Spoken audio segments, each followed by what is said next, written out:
Hello student, अध्ययन mentor के YouTube channel में आपका स्वागत है। अगर आपने चैनल को सब्सक्राइब नहीं किया है तो सब्सक्राइब जरूर कर लें और लाइक और शेयर करना ना भूलें। आज हम बात करेंगे फिजिक्स के चैप्टर मोशन के बारे में। देखिए, मोशन के बारे में बात करने से पहले आप इसका सिलेबस समझ लीजिए। देखिए क्या क्या है इस चैप्टर में, हमें क्या क्या पढ़ना है। तो देखिए, इसमें हम पढ़ेंगे मोशन, दो टाइप के मोशन पढ़ेंगे आपका, एक यूनिफॉर्म और एक नॉन यूनिफॉर्म मोशन। उसके बाद हम पढ़ेंगे रेस्ट पोजीशन, फिजिकल क्वांटिटीज के बारे में, वेक्टर और scalar quantities, distance and displacement के बारे में पढ़ेंगे, स्पीड और velocity, acceleration, average speed, average velocity और मोशन का graphical representation, distance time graph, velocity time graph और इक्वेशन ऑफ मोशन और equation of motion by graphical representation. ये इतना और इसके बाद न्यूमेरिकल्स, ये हम सिलेबस इस चैप्टर में पढ़ेंगे। चलिए अब आगे देखते हैं। चलिए बात करते हैं मोशन की। देखिए मोशन क्या है, change of position of an object with respect to time and the reference point. यानी कि जब किसी ऑब्जेक्ट की पोजीशन चेंज होती है तो हम कह देते हैं कि वो ऑब्जेक्ट मोशन में होगा। अब जब कोई ऑब्जेक्ट की पोजीशन चेंज हुई तो उसका टाइम तो चेंज होगा ही होगा, लेकिन यहाँ पे एक और बात आपकी निकल के आ रही है कि with respect to reference point. अब ये रेफरेंस पॉइंट क्या है, इसको समझते हैं। देखिए, मान लीजिए आप अपने घर से निकले, आपको जाना है अपने दोस्त के घर। आपके घर से आपके दोस्त के घर की डिस्टेंस 5 किलोमीटर है। आप घर से निकले और रास्ते में आप कहीं रुक गए, सी पॉइंट पे मान लिया। आप इतने में आपके दोस्त का फोन आता है तो आप उसे बताते हैं कि मैं 2 किलोमीटर निकल आया हूं और 3 किलोमीटर अभी और रह गया है। तो जो 2 किलोमीटर है इसके लिए रेफरेंस पॉइंट आपका क्या है कि आप कहां से निकले, अपने घर से। तो आपका घर आपका रेफरेंस पॉइंट हो गया 2 किलोमीटर के लिए। अब ये 3 किलोमीटर आप रह गए हैं तो ये इसके लिए आपका रेफरेंस पॉइंट कहां हो गया, यानी कि आप सी पर रुके हैं तो सी आपका क्या हो गया, ये आपका रेफरेंस पॉइंट हो गया। तो रेफरेंस पॉइंट आपके समझ में आ गया हो गया। जैसे कि मान लीजिए आप ट्रेन में कहीं जा रहे हैं, ट्रेन में बैठे व्यक्ति के लिए आप किसमें हैं, आप रेस्ट में हैं। और जब ट्रेन से बाहर कोई व्यक्ति आपको देख रहा है तो आप उसके लिए मोशन में है। तो रेफरेंस पॉइंट और मोशन की बात ये हो गई। अब मोशन आपका देखिए कौन कौन से टाइप का होता है।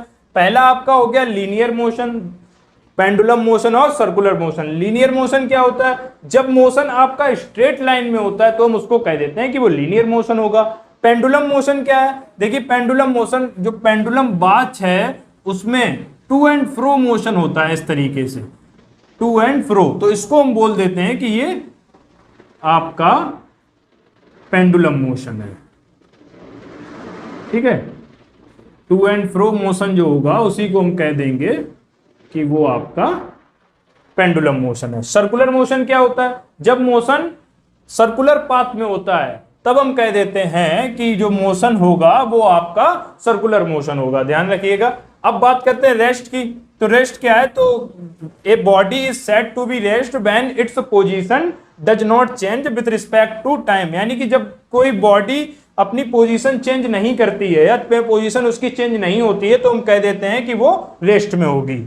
अब ये जो मोशन है ये आपका फिजिक्स में आता है, तो हम फिजिक्स को भी समझेंगे कि फिजिक्स क्या है। तो फिजिक्स देखिए क्या है, the branches of science in which we study natural phenomena and the physical quantities. यानी कि ये साइंस की एक ब्रांच है जिसमें हम नेचुरल फिनोमिना और फिजिकल क्वांटिटीज की स्टडी करते हैं। अब जैसे कि नेचुरल फिनोमिना आपका वेदर हो गया, वोल्केनो हो गया, अर्थक्वेक हो गए, ये आपके नेचुरल फिनोमिना। फिजिकल क्वांटिटीज आपकी डिस्टेंस है, डिस्प्लेसमेंट है, ये आपकी फिजिकल क्वांटिटीज हैं। तो देखिए फिजिकल क्वांटिटीज पे आते हैं। फिजिकल क्वांटिटीज क्या है, quantity that can be measure, ऐसी क्वांटिटी जिसको हम मेजर कर सकते हैं। तो कौन कौन सी डिस्टेंस है, डिस्प्लेसमेंट है, वेलोसिटी, कई ऐसी क्वांटिटीज हैं जिनको जो आपकी फिजिकल क्वांटिटीज कहलाएंगी। चलिए देखते हैं स्केलर क्वांटिटीज। स्केलर क्वांटिटीज क्या है, quantities that has only magnitude is called scalar quantity. देखिए ऐसी क्वांटिटी जिसमें केवल मैग्नीट्यूड की जरूरत होती है वो आपकी कहलाती है स्केलर क्वांटिटी। जैसे कि आपकी डिस्टेंस है, स्पीड है, मास है, वॉल्यूम है, ये जो क्वांटिटीज हैं ये आपकी स्केलर क्वांटिटीज हैं। बात करते हैं वेक्टर क्वांटिटीज की। तो वेक्टर क्वांटिटीज कौन सी हैं, देखिए quantities having both magnitude and direction is called vector quantities. यानी कि ऐसी क्वांटिटीज जिनमें मैग्नीट्यूड के साथ साथ डायरेक्शन की भी जरूरत होती है तो वो आपकी कहलाती हैं वेक्टर क्वांटिटी। जैसे कि आपकी डिस्प्लेसमेंट, वेलोसिटी, फोर्स, एक्सीलरेशन, ये जो आपकी क्वांटिटीज हैं ये आपकी वेक्टर क्वांटिटीज कहलाएंगी। अब देखिए बात करते हैं यूनिट की। यूनिट क्या है? Standard terms use to measure physical quantity, यानी कि फिजिकल क्वांटिटीज को मापा जिसमें जाता है, एक स्टैंडर्ड टर्म्स होता है, उसी को हम यूनिट कहते हैं। जैसे कि आपके 3 यूनिट सिस्टम यहाँ पे हैं, देखिए कौन कौन से। पहला आपका है एफपीएस। एफपीएस मतलब जिसमें आपको लेंथ को फुट में मापा जाता है और मास को हम पाउंड में मेजर करते हैं और टाइम को सेकंड में। देखिए ऐसे ही आपका सीजीएस है। सीजीएस में क्या होता है? लेंथ को हम सेंटीमीटर में मेजर करते हैं, मास को हम ग्राम में और टाइम को सेकंड में मेजर करते हैं। उसके बाद आपका आता है एमकेएस। एमकेएस में क्या होता है? एमकेएस में लेंथ को मीटर में, मास को आपको किलोग्राम में और टाइम को सेकंड में। ये जो एमकेएस होती है इसी को आज हम एसआई सिस्टम भी बोल देते हैं। एसआई सिस्टम, या इसी को हम इंटरनेशनल सिस्टम भी कहते हैं, ध्यान रखिए। तो जो यूज में इस समय हो रही है वो आपकी एमकेएस यूनिट सिस्टम ही है। उसके बाद चलिए बात करते हैं हम डिस्टेंस की। देखिए डिस्टेंस क्या है? एक्चुअल लेंथ ऑफ पथ covered by body is called distance. तो ध्यान रखिए, एक्चुअल लेंथ ऑफ पथ covered by body is called distance. इसकी यूनिट जो होती है वो आपकी मीटर होती है और ये एक स्केलर क्वांटिटीज है, यानी कि इसमें डायरेक्शन की जरूरत नहीं होती है और ये डिस्टेंस आपकी जीरो नहीं हो सकती। डिस्प्लेसमेंट क्या है? तो shortest length between initial and final position को हम क्या कहेंगे? डिस्प्लेसमेंट कहेंगे। यूनिट इसकी भी मीटर होती है और ये एक वेक्टर क्वांटिटी है और ये आपकी जीरो हो सकती है, ध्यान रखिएगा। तो देखते हैं, इसको समझते हैं। तो मान लीजिए हमने ए से बी तक, ए से बी तक 5 किलोमीटर ट्रेवल किया। उसके बाद हम बी से सी तक गए, या यहां पे 4 कर दीजिए, 4 किलोमीटर हमने ट्रेवल किया। उसके बाद हम गए बी से सी से 3 किलोमीटर। अब तो यहां से जो डिस्टेंस होगी वो आपकी कितनी हो जाएगी? यहां से जो डिस्टेंस होगी वो आपकी 4। यहां से ए से बी तक गए तो क्योंकि एक्चुअल लेंथ है तो ए से बी तक 4 किलोमीटर और बी से सी तक 3 किलोमीटर। तो आपकी जो डिस्टेंस हो गई वो कितनी हो गई? 4 प्लस, इधर लिख देते हैं 4 प्लस 3 यानी कि 7 किलोमीटर। ध्यान। और जब हम डिस्प्लेसमेंट की बात करते हैं तो देखिए डिस्प्लेसमेंट कितना हुआ? तो डिस्प्लेसमेंट का शॉर्टेस्ट लेंथ, तो ये इनिशियल एंड फाइनल पोजीशन, तो इनिशियल पोजीशन और फाइनल पॉइंट को हमने मिला दिया। तो ए और सी के बीच की ये जो डिस्टेंस होगी, ये डिस्टेंस, ये लेंथ जो होगी वो आपकी क्या होगी? डिस्प्लेसमेंट होगी। तो इसको हम निकाल देंगे पाइथागोरस से। तो पाइथागोरस थ्योरम लगा के ये आपकी आ जाएगी 5 किलोमीटर। तो डिस्प्लेसमेंट यहाँ पे हुआ आपका 5 किलोमीटर, ध्यान रखिए। अब देखिए डिस्प्लेसमेंट जीरो कैसे होगा? मान लिया हमने ए से बी तक गए, हमें जाना है ए से बी तक, हम गए 3 किलोमीटर और इसी पे हम बी से फिर ए तक वापस भी आए। तो यहां से जो डिस्टेंस होगी वो आपकी कितनी हो जाएगी? 3 किलोमीटर गए, 3 किलोमीटर वापस आए, यानी कि आपकी हो गई 6 किलोमीटर। लेकिन यहां से जो डिस्प्लेसमेंट हुआ, जो डिस्प्लेसमेंट होगा वो आपका कितना होगा? ध्यान रखिए डिस्प्लेसमेंट। अब उसी पॉइंट पे वापस आ रहे, ए से गए थे और ए पर हम वापस आ गए, तो डिस्प्लेसमेंट आपका यहां से जीरो होगा। यानी कि अगर हम उसी पॉइंट से चलें और उसी पॉइंट पर वापस आ जाएं तो आपका डिस्प्लेसमेंट जीरो होगा। चलिए आगे बात करेंगे, इतना आप देख लीजिए, इसका स्क्रीनशॉट ले लीजिए अगर लेना चाहें तो।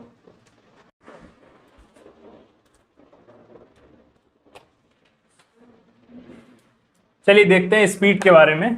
देखिए स्पीड क्या है? Distance travelled by body per unit time is called speed. यानी कि स्पीड का फॉर्मूला आपका हो जाएगा डिस्टेंस अपॉन टाइम। यानी कि अगर पर्टिकुलर टाइम में कोई डिस्टेंस कवर की जा रही है तो हम उसको स्पीड कह देंगे। ध्यान रखिए इसकी जो यूनिट होती है आपकी, इसकी यूनिट देखिए, डिस्टेंस की यूनिट क्या होगी आपकी? मीटर, और टाइम की यूनिट आपकी सेकेंड। तो इसकी जो यूनिट हो गई वो आपकी हो गई मीटर पर सेकेंड, या हम इसको इस तरीके से भी लिख देते हैं मीटर इंटू सेकेंड माइनस 1। और स्पीड आपकी एक वेक्टर स्केलर क्वांटिटी है, ध्यान रखिए ये आपकी एक स्केलर क्वांटिटी है। उसके बाद हम बात करते हैं वेलोसिटी की। देखिए वेलोसिटी क्या है, displacement produced by body per unit time is called velocity. इसका जो फार्मूला है वो देखिए क्या है, वेलोसिटी इक्वल टू क्या है, डिस्प्लेसमेंट अपॉन टाइम। अब इसकी भी यूनिट आपकी वही हो जाएगी, जो आपकी स्पीड की यूनिट है वही आपकी वेलोसिटी की यूनिट हो जाएगी। इसकी भी यूनिट मीटर इंटू सेकेंड -1 और मीटर पर सेकेंड, क्योंकि डिस्प्लेसमेंट की यूनिट मीटर होती है और टाइम की यूनिट सेकेंड। ये आपकी एक वेक्टर क्वांटिटी है, ध्यान रखिएगा। देखिए वेक्टर क्वांटिटी के ऊपर ये एरो का साइन लगाकर लिखते हैं, जहां जहां वेक्टर क्वांटिटी है हमने सभी में यहाँ पे एरो का साइन लगाया, अब ध्यान रखिएगा। चलिए अब बात करते हैं एक्सीलरेशन की। देखिए क्या है, rate of change of velocity is called acceleration. ठीक है, अगर कोई ऑब्जेक्ट की इनिशियल वेलोसिटी u है, t टाइम बाद उसकी वेलोसिटी v हो जाती है, तो आपका एक्सीलरेशन क्या हो जाएगा, फाइनल वेलोसिटी माइनस के इनिशियल वेलोसिटी अपॉन में t। फाइनल वेलोसिटी को हमने v से लिखा, इनिशियल को u से अपॉन में t। अब देखिए एक्सीलरेशन आपका पॉजिटिव भी होगा, नेगेटिव भी होगा और जीरो भी होगा। देखिए एक्सीलरेशन पॉजिटिव कब होगा, जब आपकी फाइनल वेलोसिटी इनिशियल वेलोसिटी से ज्यादा होगी तो एक्सीलरेशन आपका पॉजिटिव होगा, यानी कि वेलोसिटी जब इंक्रीज होगी तो आपका एक्सीलरेशन पॉजिटिव होगा। नेगेटिव कब होगा, जब आपकी इनिशियल वेलोसिटी फाइनल वेलोसिटी से ज्यादा होगी तो आपका वेलोसिटी डिक्रीज होगी। आप यहां से फार्मूले से देख सकते हैं, अगर आपकी इनिशियल वेलोसिटी फाइनल वेलोसिटी से ज्यादा होगी तो वेलोसिटी डिक्रीज होगी, जो कि नेगेटिव वैल्यू आएगी। अब जीरो कब होगी, अगर आपकी initial velocity final velocity same रहेगी, यानी कि वेलोसिटी आपकी यूनिफॉर्म रहेगी, तो आपका एक्सीलरेशन जो है वो आपका जीरो होगा। अब जो नेगेटिव वेलोसिटी होती है इसी को हम क्या बोल देते हैं, रिटार्डेशन या डिक्लेरेशन बोल देते हैं। ध्यान रखिए, जो नेगेटिव वेलोसिटी है इसी को रिटार्डेशन या डिक्लेरेशन बोलते हैं। अब एक्सीलरेशन की यूनिट की बात करते हैं, तो देखिए इसकी यूनिट निकाल दीजिए। यूनिट क्या होगी, अब आपकी देखिए यहां से इसकी यूनिट निकाल देंगे तो यूनिट क्या हो जाएगी, ये आपका है वेलोसिटी अपॉन में टाइम। वेलोसिटी की यूनिट आप निकाल चुके हैं, देखिए क्या है, मीटर पर सेकेंड, और नीचे टाइम और है तो यहां पे सेकेंड और हो जाएगा। तो इसकी जो यूनिट हो जाएगी क्या हो जाएगी, मीटर पर सेकेंड स्क्वायर या मीटर इंटू सेकेंड -2, ये आपकी इसकी यूनिट हो जाएगी। अब बात करते हैं एवरेज स्पीड की। देखिए एवरेज स्पीड क्या है, एवरेज स्पीड आपका होता है टोटल डिस्टेंस ट्रेवल अपॉन में टोटल टाइम टेकन, ये आपका होता है एवरेज स्पीड। एवरेज वेलोसिटी देखिए क्या है, एवरेज वेलोसिटी कैसे निकालते हैं, जो initial velocity plus final velocity upon में 2, ये आपकी एवरेज वेलोसिटी हो जाती है। ध्यान रखिए। अब आगे बात करेंगे हमने आपको मोशन में बताया था यूनिफॉर्म और नॉन यूनिफॉर्म, हम उसी की बात करेंगे। देखिए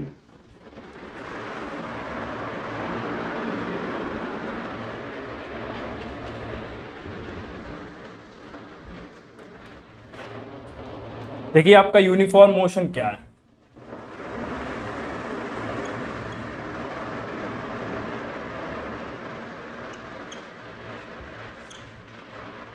देखिए जब कोई body equal distance equal interval time में कवर करेगी तो हम कहेंगे कि वो यूनिफॉर्म मोशन में है, यानी कि लिख देंगे हम when a body cover equal distance in equal interval time।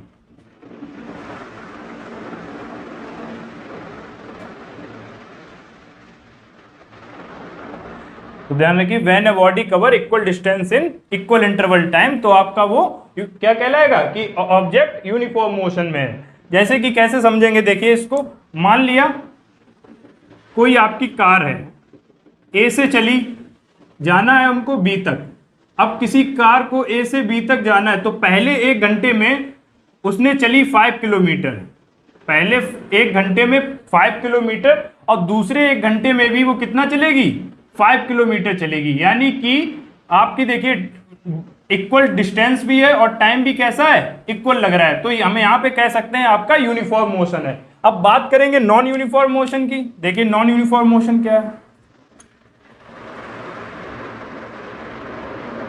Non uniform motion. देखिए अब कोई body equal unequal distance equal interval में कवर करती है तो हम कह सकते हैं कि वो ऑब्जेक्ट नॉन यूनिफॉर्म मोशन में होगा। देखिए लिख देता हूं, when a body cover unequal distance in equal interval of time,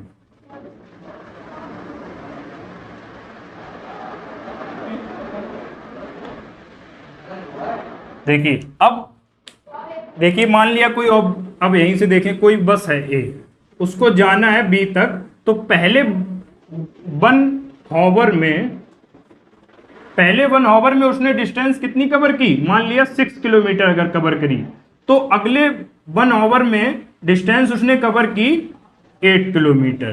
तो देखिए डिस्टेंस आपकी अनइक्वल है और टाइम आपका कैसा है, सेम लग रहा है, तो यहां पे आपका नॉन यूनिफॉर्म मोशन हो जाएगा। ठीक है, आज इतना ही, बाकी आगे की वीडियो में देखते हैं।